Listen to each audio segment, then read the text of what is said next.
Good morning বন্ধুরা, শুভ সকাল। চলে আসলাম সকালের কাজকর্ম ছেড়ে টেনে রান্নার দিকে চলে আসলাম। তা আজকে সকালবেলা টিফিনে বানিয়েছিলাম বন্ধুরা ডালিয়া, তা সেটা তোমাদের সাথে আর শেয়ার করা হয়নি। আর বরমশাইয়ের জন্য বানিয়েছিলাম আর সবার জন্য একই বানিয়েছি, নানা রকম সবজি দিয়ে বানিয়েছিলাম, সেটা আর শেয়ার করা হয়নি তোমাদের সাথে। তাহলে আজকে হচ্ছে কি করছি এখন রান্নার, চলো সেটা তোমাদের সাথে শেয়ার করি। আর এখানে দেখো আমি উচ্ছে ভেজে ফেলেছি, আলু ছাড়া গোল গোল করে চাকা চাকা করে ভেজেছি। উচ্ছে ভাজা হয়ে গেছে আর দুটো কড়াই বসিয়ে দিয়েছি, তাড়াতাড়ি হবে বলে। চলো দেখো, এখানে আমি হচ্ছে মৌলা মাছ ভাজছি। এটা হচ্ছে মৌলা মাছ ভাজা ভেজেছি, অল্প একটু মৌলা মাছ ছিল। তা পেঁয়াজ, টমেটো আর কাঁচা লঙ্কা দিয়ে দেখো এটা আমি একটু চচ্চড়ি টাইপের করব।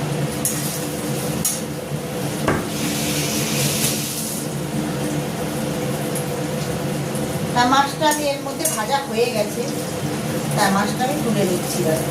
তা অল্প একটু কড়াইতে তেল আছে, আমি খুব অল্প একটু তেল দেবো, খুব বেশি তেল দেবো না, যেহেতু মাছের পরিমাণটা কম, তাই অল্প একটু তেল দেবো। দেখো খুব অল্প তেল কড়াইতে, দেখো কতটা অল্প তেল দিয়েছি, দেখো তোমরা দেখতে পাচ্ছ বন্ধুরা। আর এদিকে কড়াইতে তেলটা গরম হয়ে গেছে, এ দিয়ে করবো দেখো কাতলা মাছ। তোমার হচ্ছে একদম ধুয়ে রেখে পরিষ্কার করে রেখেছি, নুন হলুদ মাখাবো। চলো নুন হলুদ মাখিয়ে নিই কাতলা মাছটাতে, তারপরে ওটা আমি কী দিয়ে বানাবো সেটা তোমাদের সাথে শেয়ার করবো। চলো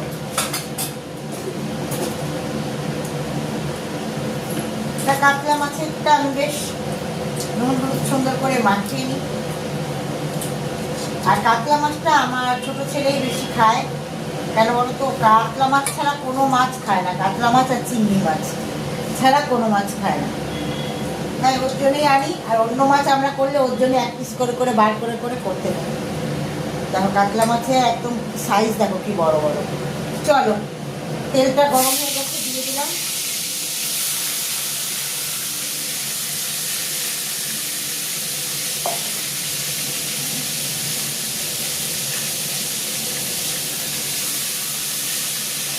আজকে ভাতটা হয়নি বন্ধুরা, তাই ভাতের কথাটা তোমাদের বললাম না, যে ভাত হচ্ছে হয়ে গেছে।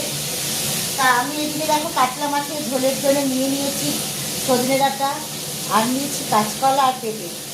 আলু কিন্তু দিইনি, কেন বরমশার যেতে সুগার, আলুটা আমি একটু কমই ব্যবহার করি। হ্যাঁ, যদি বরমশা যখন থাকে না তখন আলুটা একটু বেশি ব্যবহার করি, আর ঘরে থাকলে কমই ব্যবহার